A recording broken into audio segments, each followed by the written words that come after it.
बच्चों, आज मैं आपको एक और नई कहानी सुनाऊंगा जिसका नाम है मेल की शक्ति। यानी कि अगर हम सभी मिलजुल कर रहें तो उसकी शक्ति। माता दीन के 5 पुत्र थे। शिवराम, शिवदास, शिवलाल, शिव सहाय और शिव पूजन। ये पांचों लड़के परस्पर लड़ते झगड़ते रहते थे।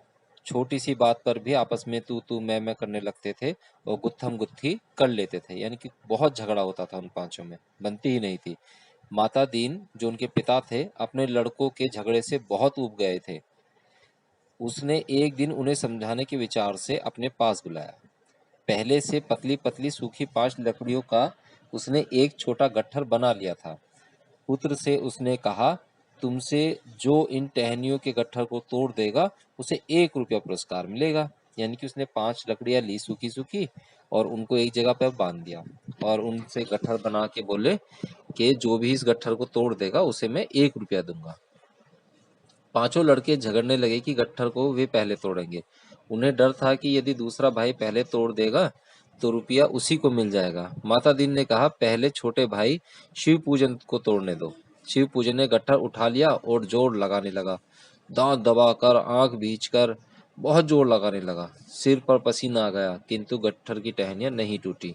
उसने गट्ठर शिव सहायक को दे दिया। उसने भी जोर लगाया पर तोड़ नहीं सका।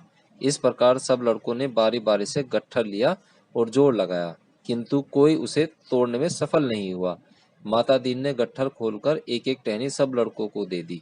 इस बार सभी ने टहनियों को पटापट तोड़ दिया। अब माता दीन बोला, देखा, ये टहनियां जब तक एक साथ थीं, इनसे कोई उन्हें तोड़ नहीं सका, और जब ये अलग अलग हो गई तो तुमने सरलता से सबको तोड़ डाला। इसी प्रकार यदि तुम लोग आपस में झगड़ते और अलग रहोगे तो दूसरे लोग तुम लोगों को तंग करेंगे और दबा देंगे। लेकिन यदि तुम लोग परस्पर मेल से रहोगे तो कोई तुमसे शत्रुता करने का साहस ही नहीं करेगा। माता दीन के लड़कों ने उसी दिन से आपस में झगड़ना छोड़ दिया और वे मिलजुल कर रहने लगे।